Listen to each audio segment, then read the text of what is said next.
Hi, my name is Emily. I'm 23. This story isn't really mine.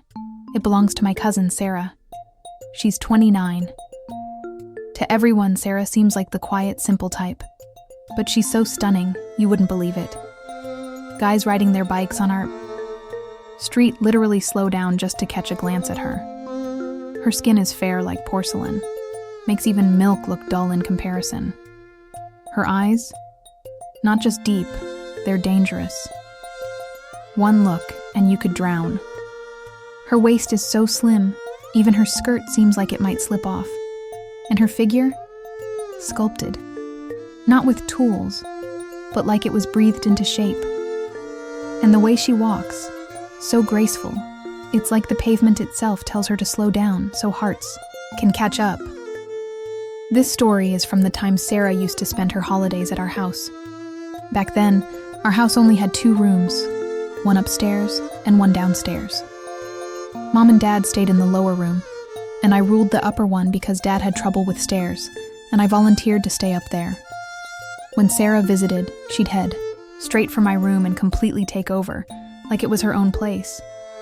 No asking, no awkwardness, just full confidence. Her free-spirited attitude and chill vibe used to make me stumble for words. She'd share everything with me. School gossip, annoying teachers, and stories about her friends. At night, we'd talk for hours like a never-ending radio show. No breaks, just constant chatter and laughter. I remember one evening, our grandfather had suddenly fallen ill, and my parents had to rush to our hometown. Sarah stayed behind with me. Before leaving, Dad told us, "You two take care of the house." And honestly, it was just the 2 of us in a quiet, slightly gloomy house. I was sitting on the couch in the living room, kind of lost in thought, half worried, half bored. That's when Sarah came and sat beside me asking, "What's up, Em? You look so serious. Let's watch a movie." I picked up the remote and turned on the TV, not really feeling it. But the next second, she grabbed the remote playfully, flipped through channels and said, "Let's watch a horror movie. It's more fun when you're a little scared." I chuckled nervously. "In an empty house? You're crazy." She smirked and said, "Don't worry, I'm here. Ghosts would run away if they saw me." And then she laughed. This wild, carefree laugh that washed away all my tension. After a while, we found an old horror flick. Without saying a word, she turned off the lights to set the mood.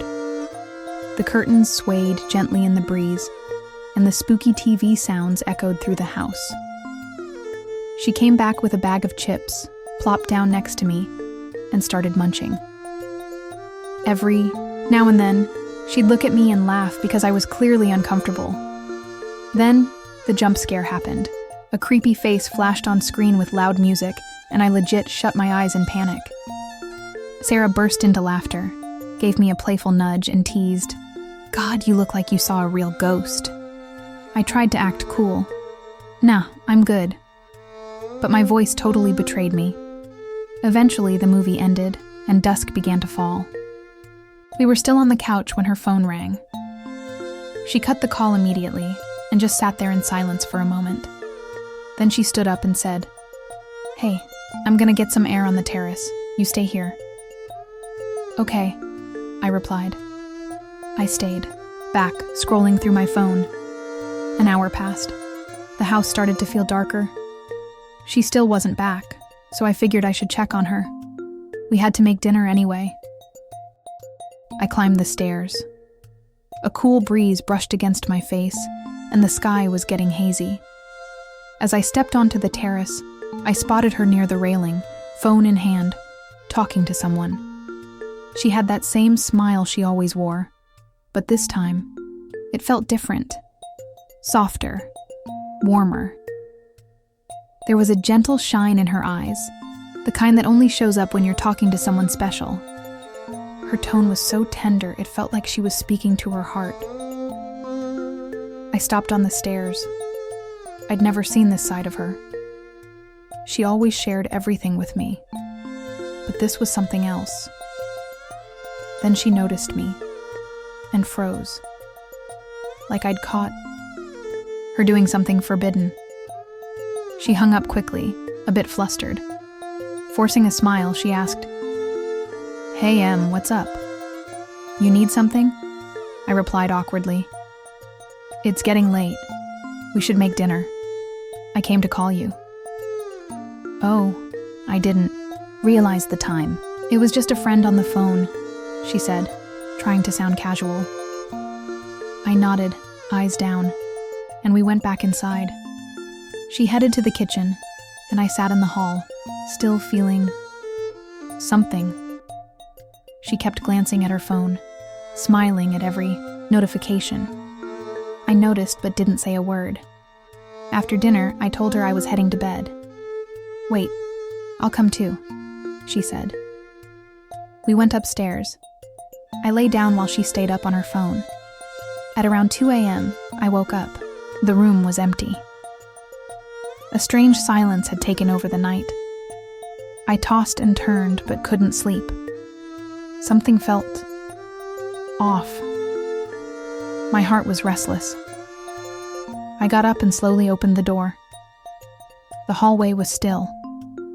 I checked the terrace again. She wasn't there. Cold wind brushed past me as I searched. Then I thought, maybe she went downstairs. As I crept down the stairs, I heard voices. Soft, low. One was Sarah's. The other was a guy. My heartbeat raced. I reached the bottom and peeked toward the living room. My breath caught. Sarah was sitting on the couch. Next to her was a man, maybe 30, wearing a dark shirt and jeans. He was sitting very close, and they were speaking in whispers. I stayed hidden, listening. "Sarah," he said. "You know I can't live without you. I've waited so long to see you." She smiled gently and replied, "I know, but this doesn't feel right. This is my aunt and uncle's house. They're not home. My cousin's upstairs. This isn't okay." He took her hand and said, "No one's watching. Emily's just a kid. She won't know anything." That stung. Just a kid? Sarah pulled her hand back.